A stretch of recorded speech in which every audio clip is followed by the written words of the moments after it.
pinapaniwalaan niyo yun without issuing a subpoena to Las Cañas and clarifying the matter with him? Asked and answered, Your Honor. It's a different question, Your Honor. We're already at this Witness point. witness may answer. Pakiulit po. So, you mentioned na pinapaniwalaan niyo na siya ngayon as clarified by the chair. So, are you saying that pinapaliwanaan niyo na ngayon without issuing a subpoena to Las Cañas and verifying it with him?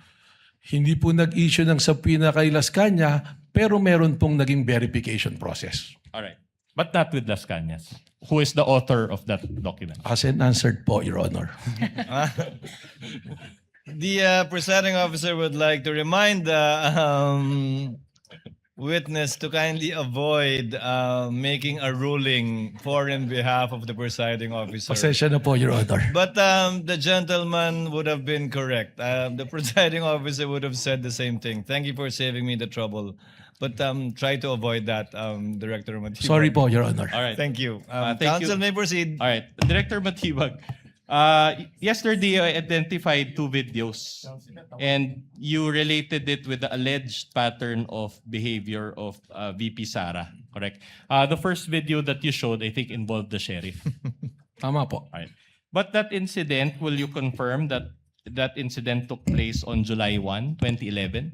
Yes, long time ago po. So around 15 years ago. Tama po.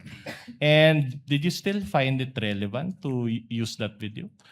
Under po dun sa 5 factors namin, ang tinitingnan po natin sa pattern of violence is the historical behavior. All right. Kasama po yun. With the permission of counsel for respondent, what is the pleasure of Senator Judge Ontiveros? If I may, Mr. Presiding Officer, before the defense moves on to a next question, just to ask a follow-up question of the previous topic. On this matter?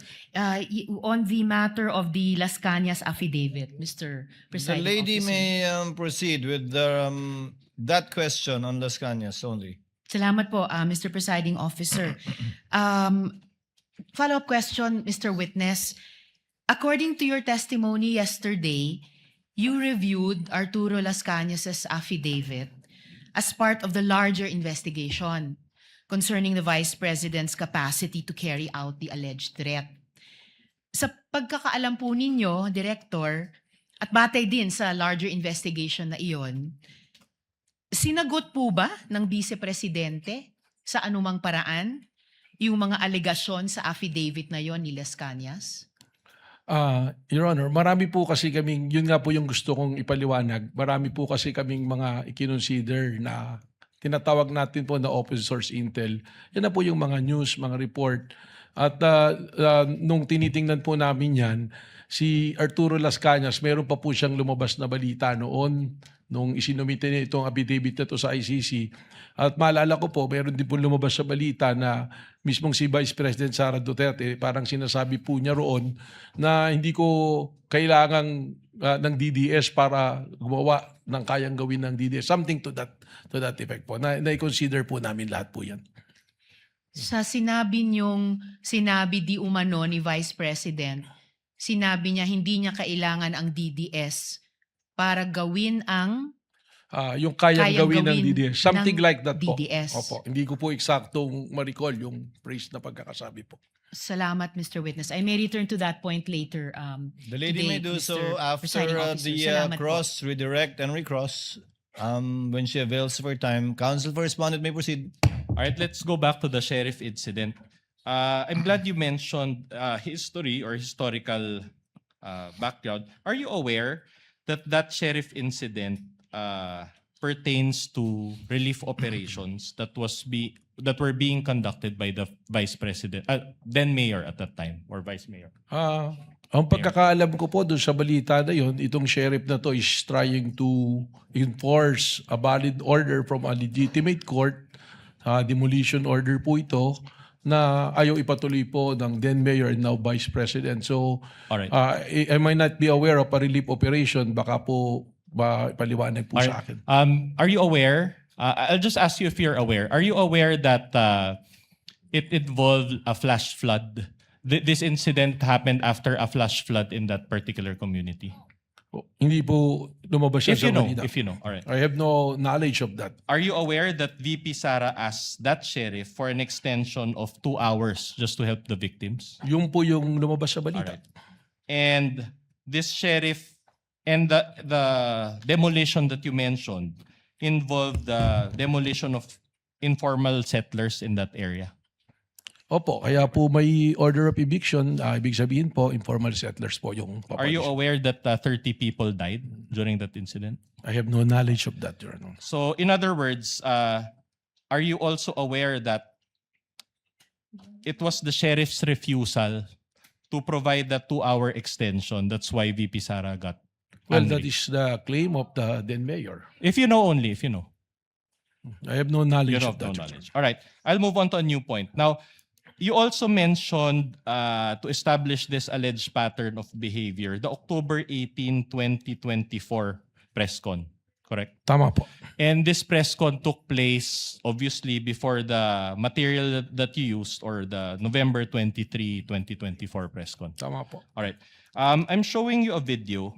Your Honor will just show one video. It's around 1 minute. This is Exhibit D-4-53, and the USB is separately marked as D-4-47. And then I'll ask you questions after this. Kindly play the video. The tech through the clerk of court is so directed.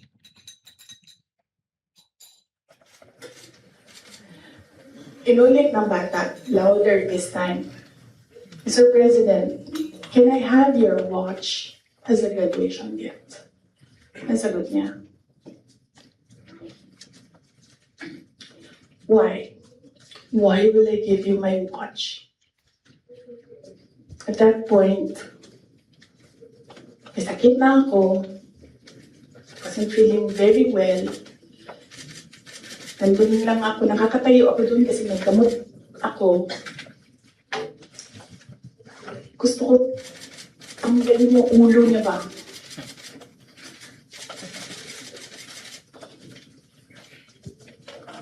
I realized toxic na yung relationship.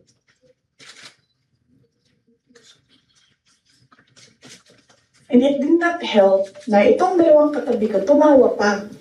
Pinagtawanan pa nila yung bata.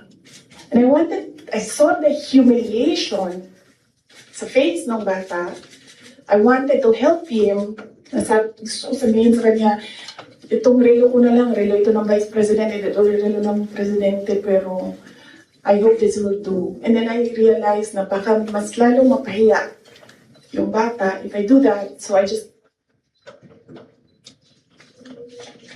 imagined myself cutting his head.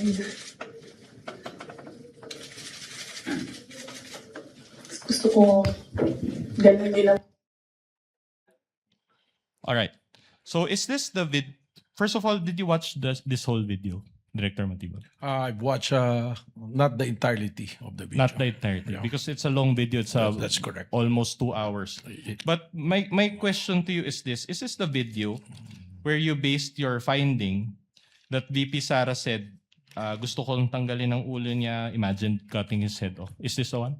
Yun po. Alright. Yun po yung video na yan. And will you agree with, wasn't this press con heard by the general public? Opo. And didn't VP Sara say her statements in jest? Well, It's speculative, Your Honor. Honor, the witness is smart enough and competent enough to answer. Nevertheless, Your Honor. Witness may answer. well, again, I will say I cannot go into the state of mind of the Vice President, and precisely the reason why do sa pattern of violence, kasama po talaga yan yung pag i-consider natin. I understand her disgust doon sa nangyari, but probably pag pinagsama-sama po yung aming pong investigasyon, mga aming napanood, kasama po yan, doon po namin na-establish yung isa doon sa 5 factors na pattern of Yeah, violence. I understand what you're saying, but my question to you is, didn't you take VP Sara's statement out of context? Mahirap po para sa aming law enforcement na yung ganyang mga statement ay amin pong babaliwalayin.